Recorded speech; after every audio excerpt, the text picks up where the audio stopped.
బెంగళూరు రామేశ్వరం కేఫ్లో జరిగిన బాంబ్ బ్లాస్ట్కి సంబంధించి విచారణ వేగవంతంగా సాగుతుంది. ఇప్పటికే కూడా ఈ కేసుకు సంబంధించి అన్ని విభాగాలు ఇన్వాల్వ్ అయి దర్యాప్తు వేగవంతం చేశారు. ఇవాళ రేపు ఎన్ఐఏకి కూడా ఈ కేసును బదిలీ చేస్తామని, అఫీషియల్గా బదిలీ చేస్తామని ఇప్పటికే సీఎం సిద్ధరామయ్య ప్రకటించారు. అయితే ఆ ఎన్ఐఏ అధికారులు కూడా ప్రస్తుతం ఈ కేసులో భాగంగా వివరాలు తీసుకొని విచారిస్తున్న పరిస్థితి ఉంది. అయితే బాంబ్ బ్లాస్ట్ శుక్రవారం మధ్యాహ్నం 12:56 జరిగింది. అయితే బాంబ్ బ్లాస్ట్ ఎక్కడ జరిగింది, ఎవరైతే బాంబ్ బ్లాస్ట్ ఫిక్స్ చేసిన వ్యక్తి ఎలా వచ్చాడనే వివరాలను ఒకసారి చూద్దాం. మనం ప్రస్తుతం రామేశ్వరం కేఫ్ వద్దనే ఉన్నాం. కేఫ్ మొత్తం కూడా పోలీసులు మొత్తం కూడా ఈ హోటల్ రామేశ్వరం కేఫ్ని నాలుగు పక్కల కూడా పోలీసులు పూర్తి స్థాయి బందోబస్తు ఏర్పాటు చేసి మొత్తం కూడా భద్రతా సిబ్బంది ఆధీనంలోకి తీసుకున్నారు. మనం ఎగ్జాక్ట్లీ చూడవచ్చు, హ్యాండ్ వాష్ అనే బోర్డు కూడా కనిపిస్తుంది మనకు హోటల్ లోపల ఆ కార్నర్లో. ఆ కార్నర్ హ్యాండ్ వాష్ బోర్డు అనే దగ్గర అక్కడే ఆ కింద భాగంలోనే కూడా మనం ఒకసారి చూపించే ప్రయత్నం చేస్తున్నాం. హ్యాండ్ వాష్ అనే బోర్డు ఉంది, ఆ కిందనే కూడా బాంబ్ బ్లాస్ట్ జరిగిన పరిస్థితి ఉంది. ఎవరైతే నిందితుడు ఇప్పటికే కూడా ఐడెంటిఫై అయ్యాడు సీసీ కెమెరాల్లో బ్యాగ్ వదిలిన వ్యక్తి, మనం ఒకసారి చూస్తున్నట్టయితే ప్రస్తుతం మనం రామేశ్వరం కేఫ్ ఉన్న ప్రాంతంలో ఒకసారి పరిశీలిస్తే ఇదే వైట్ ఫీల్డ్ నుంచి హెచ్ఏఎల్ విమానాశ్రయానికి వెళ్ళే రోడ్డు ఇది. ఈ రోడ్డులోనే కూడా ఈ ప్రాంతం నుంచే కూడా అతను ఒక బస్సులో మనం చూడొచ్చు. రామేశ్వరం కేఫ్ ఏదైతే ఉందో కేఫ్కు ఆనుకునే కూడా బస్సు ఉంది. బిఎంటీసీ బస్సులు కూడా వచ్చి ఈ బస్ స్టాప్ వద్దనే ఆగుతాయి. సో నిందితుడు ఎవరైతే బాంబ్ ఫిక్స్ చేశాడో అదే వ్యక్తి ఇక్కడికి వచ్చి ఈ బస్సులోనే ఒక 11:30 గంటల ప్రాంతంలో, ఎగ్జాక్ట్లీ కూడా 11:30 గంటల ప్రాంతంలో ఇక్కడికి వచ్చి శుక్రవారం మధ్యాహ్నం ఇక్కడ దిగాడు. బస్ స్టాప్ కూడా మనం చూడొచ్చు, బస్సులు కూడా ప్రస్తుతం కూడా బస్సులు ఆగుతున్నాయి. ఈ బిఎంటీసీ బస్సుల్లోనే ఎగ్జాక్ట్లీ 11:30 గంటలకి ఇక్కడ వచ్చి దిగిన వ్యక్తి ఇక్కడి నుంచి కూడా నేరుగా క్యాష్ కౌంటర్ వద్దకు వెళ్ళాడు. రామేశ్వరం కేఫ్లో 11:30 గంటలకు దిగిన వ్యక్తి 11:35కు క్యాష్ కౌంటర్ వద్దకు వెళ్ళి అక్కడ ఒక ఇడ్లీ ఆర్డర్ చేశారు, రవ్వ ఇడ్లీ ఆర్డర్ చేశాడు. రవ్వ ఇడ్లీ తీసుకున్న తర్వాత అక్కడే ఒక టేబుల్ మీదకు వచ్చి, ఎక్కడైతే రామేశ్వరం కేఫ్లో మొత్తం కూడా సెల్ఫ్ సర్వింగ్ ఉంటుంది, టోకెన్ తీసుకొని నేరుగా కూడా కిచెన్ వద్దకు వెళ్ళి వారి ఆర్డర్ ఇచ్చిన ఆహార పదార్థాలను తీసుకొని సెల్ఫ్ సర్వింగ్ ఉంటుంది. సో అతను వెళ్ళి తీసుకొనేసి అక్కడికి వచ్చి ఒక టేబుల్ వద్దకు వచ్చి తిన్న తర్వాత ఎగ్జాక్ట్లీ 11:45 షింక్ వద్దకు వెళ్ళి ఏదైతే వెంట తెచ్చుకున్న బ్లాస్ట్కు కారణమైన బ్యాగ్ ఉందో ఆ బ్యాగ్ని అక్కడ వదిలిపెట్టాడు. వదిలిపెట్టి చేతులు కడుక్కొని 11:45 ఇక్కడి నుంచి కూడా వెళ్ళిపోయాడు. ఇక్కడి నుంచి కూడా ఇదే రోడ్లో బయటకు వచ్చిన తర్వాత అప్పటికే ఒక వ్యక్తి బైక్లో అతని కోసం వేచి ఉన్నట్లుగా కూడా పోలీసులు ఇప్పటికే గుర్తించారు.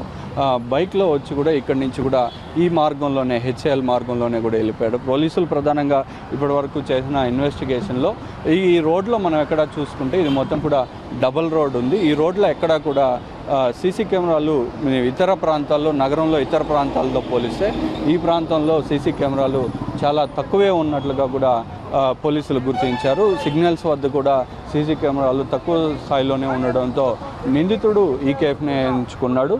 ఇటీవల రామేశ్వరం కేఫ్ అనేది బెంగళూరుతో పాటు చెన్నై ఇతర ప్రాంతాల్లో కూడా ఫుడ్ తినడానికి ఐటీ ఉద్యోగులను ఇతర ప్రజలందరూ కూడా ఎక్కువగా ఇంట్రెస్ట్ చూపిస్తూ ఎక్కువ ఆదరణ పొందిందని కూడా చెప్పుకోవచ్చు. ఇటు రోజు కూడా కోట్ల రూపాయల్లో ఈ రామేశ్వరం కేఫ్ సంబంధించి మొత్తం అన్ని బ్రాంచుల్లో కూడా కోట్ల రూపాయల మేర బిజినెస్ జరుగుతుందనేది కూడా ఇప్పటికే కూడా ప్రజలందరికీ కూడా తెలిసిన విషయం. సో ఆ పరిస్థితుల్లోనే ఇక్కడ ఎక్కువ కూడా సంఖ్య ఉంటుంది. ప్రతిరోజు కూడా ఇక్కడ ఉన్న మనకున్న ఇన్ఫర్మేషన్ ప్రకారం రోజుకు 2 నుంచి 3 వేల మంది ఇక్కడ ఆహార పదార్థాల కోసం ఈ హోటల్ని విజిట్ చేస్తుంటారు. ఈ ప్రాంతంలోనే కూడా ఐటీపీఎల్ నుంచి కూడా ఈ చుట్టుపక్కల ప్రాంతంలో ఐటీ ఉద్యోగులు కూడా ఎక్కువగా ఐటీ కంపెనీలు ఉండడంతో ఈ కేఫ్ను ఎక్కువగా కూడా విజిట్ చేస్తుంటారు. మనం ఒకసారి చూడొచ్చు, బల్లో మొత్తం ఎక్కడికక్కడ ఆహార పదార్థాలన్నీ కూడా ఆ సమయంలో 40-50 మంది వరకు ఉన్నట్టుగా కూడా తెలుస్తుంది.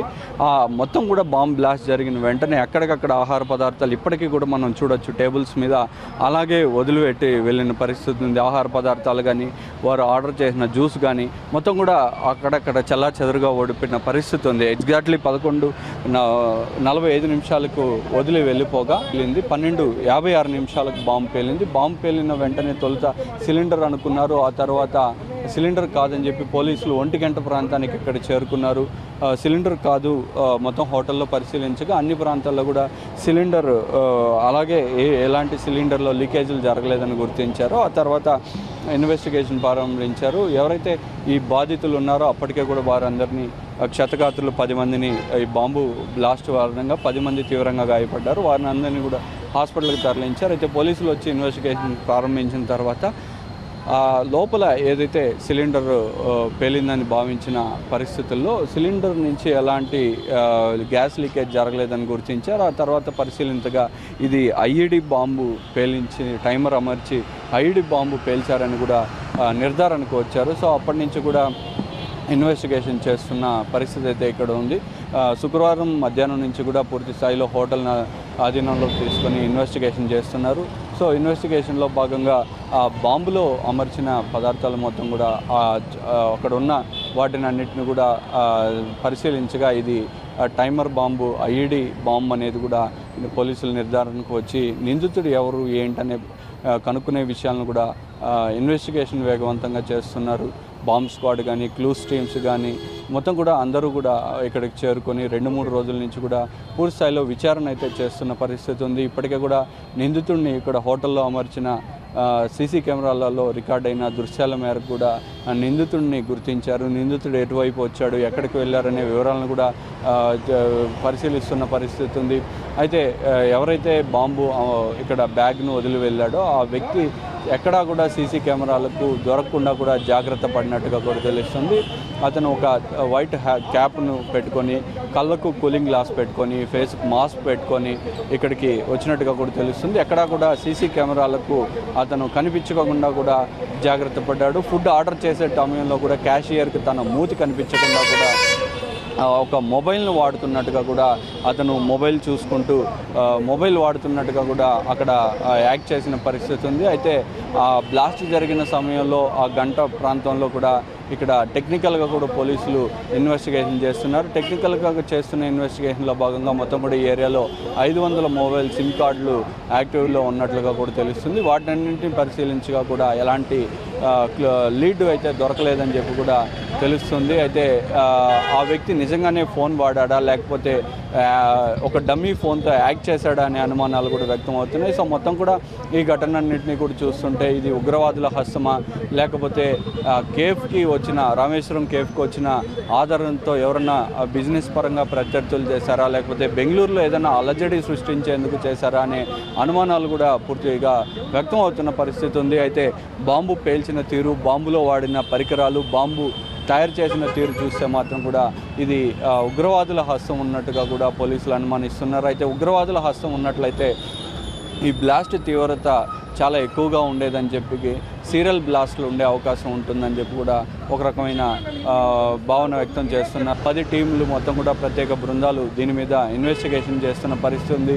మరోవైపు 2002లో మంగళూరులో జరిగిన కుక్కర్ బాంబు పేలుడికి ఇక్కడ జరిగిన బాంబు పేలుడికి 2 సిమిలారిటీ ఉందని చెప్పి రెండిటికి ఏమన్నా కనెక్షన్ ఉందా అనే యాంగిల్లో కూడా పూర్తి స్థాయిలో విచారణ అయితే కొనసాగుతుంది. నిందితులను అయితే త్వరలోనే పట్టుకుంటాము, తమ వద్ద చాలా వరకు ఆధారాలు ఉన్నాయని చెప్పి వారి కథలకు మీద పూర్తి సమాచారం ఉందని చెప్పి ఇప్పటికే కూడా పోలీసులు చెబుతున్న పరిస్థితి ఉంది. కెమెరా పర్సన్ సునీల్ తోల్సి, ఋత్విక్, కేబిన్ ఆంధ్రజ్యోతి, బెంగళూరు నుంచి.